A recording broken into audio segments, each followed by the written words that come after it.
तुम्हाला माहिती आहे माझ्यावर 70,000 कोटीचा भ्रष्टाचाराचा आरोप झाला ना. ज्यांनी केलं त्या सगळ्यांच्या बरोबर मी सरकारमध्ये आहे ना. मुंबईमध्ये मला थोडंसं बोलावंच लागतं, कारण उत्तर दिलं नाही तर लोकांना आपण दुर्बल वाटतो. पण बाकी माझा निवडणुकीचा फोकस हा पूर्ण विकासावर आहे. कारण आपलं एक तत्व आहे, शरीफ है हम किसी से लड़ते नहीं. शरीफ है हम किसी से लड़ते नहीं, वरना जमाना जानता है हम किसी के बाप से डरते नहीं. 2015-16ला 4,844 कोटी रुपयाच्या ठेवी होत्या.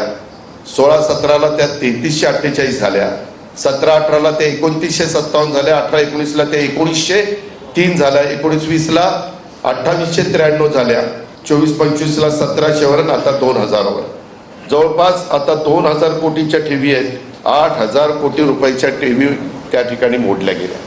माझं म्हणणं की मग मोडल्या तर काम दाखवा ना, की बाबा एवढा पैसा त्या ठिकाणी गेला.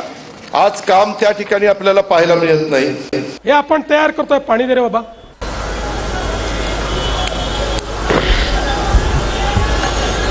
आज जरी या ठिकाणी पाणी पित असलो तरी निवडणुकीमध्ये विरोधकांना पाणी पाजणार आहे.